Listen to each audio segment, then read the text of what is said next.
மக்கள் ஒரு ஆட்சி மாற்ற வேண்டும் என்று அளித்திருக்கிற இந்த தீர்ப்பை ஏற்க மறுத்துத்தான் இதுபோன்ற குதிரை பேரம், கழுதை பேரம் போன்றவற்றிலெல்லாம் ஈடுபட்டுக் கொண்டிருக்கிறார்கள். இந்த ஒரு ஆட்சி அதிகாரத்தில் இருந்து வெளியேற்றப்பட்ட திமுக ஆட்சி அதிகாரத்தில் இல்லாமல் இருப்பதை அவர்களால் ஏற்க முடியவில்லை.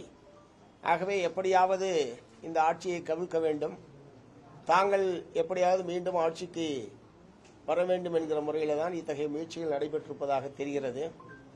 ஏனால் சில நாட்களுக்கு முன்பாக முன்னாள் முதல்வர் மதிப்பிற்குரிய மு.க. ஸ்டாலின் அவர்கள் அடுத்து விரைவாக தேர்தல் வரும், விரைவாக ஆட்சி மாற்றம் வரும் என்று சொல்லி அவர் பேசியதனுடைய பின்னணி என்ன என்பது இப்போதுதான் தெரிகிறது. அதற்கான ஒரு தீவிரமான முயற்சியில் அவர்கள் இருக்கிறார்கள் என்பதனுடைய வெளிப்பாடுதான் இந்த சட்டமன்ற உறுப்பினரை கோடிக்கணக்கில் விலை பேசியிருக்கிற செய்தி இன்றைக்கு வந்திருப்பதும், முறையான வழக்கு பதிவு செய்து அத்தகைய முயற்சியில் ஈடுபட்ட நபர்கள் எல்லாம் இன்றைக்கு கைது செய்யப்பட்டிருக்கிறார்கள்.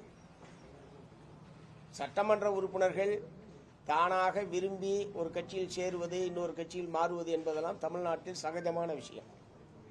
இடதுசாரிகளை தவிர மற்ற கட்சிகள் ஒரு ஆளுங்கட்சியினுடைய மாறுகிற போது ஒரு கட்சியிலிருந்து இன்னொரு கட்சிக்கு போவது என்பதெல்லாம் நிறைய நடைபெற்றிருக்கிறது தமிழ்நாட்டில். அந்த முறையில் விரும்பி கட்சி மாறுவது, விரும்பி கட்சியில் சேருவது என்பது வேறு. ஆனால் இதுபோன்ற கோடிக்கணக்கான ரூபாய்க்கு விலை பேசி ஒருவரை வாங்குவது என்பதெல்லாம் நிச்சயமாக ஏற்றுக்கொள்ள முடியாத ஒரு விஷயம்.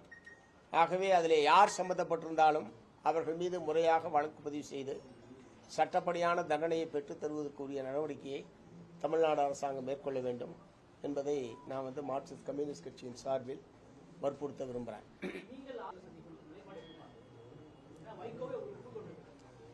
இது குறித்து ஏற்கனவே 4 எம்எல்ஏக்கள் ராஜினாமா செய்துவிட்டு தாவக்காவில் சேர்ந்த போதே மார்க்சிஸ்ட் கம்யூனிஸ்ட் கட்சியின் சார்பில் எங்களுடைய கருத்தை வெளிப்படையாக தெரிவிச்சிருக்கிறோம். இது ஒரு ஆரோக்கியமற்ற அரசியல்.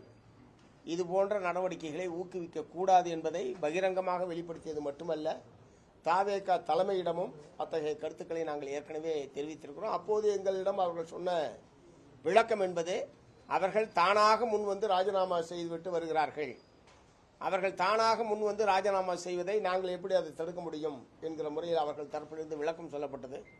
அப்போது சரி, அவங்க விரும்பி ராஜினாமா பண்ணாங்கன்னா நீங்க யாங்க கட்சியில் சேர்த்துக்கிறீங்க, அப்படின்னா நீங்க இன்னொரு இடம் கட்சியில் சேருவதற்கான வாய்ப்பு இருக்குன்ற போது ஒரு ஊக்கம் கொடுக்கிற மாதிரி தானே இருக்கு என்பதை நாங்கள் அப்பயே எங்களுடைய அதிருப்தியை நாங்கள் தாவேகா தலைமையிடம் தெரிவித்திருக்கோம். இப்போதும் அதுதான் எங்களுடைய நிலைப்பாடு.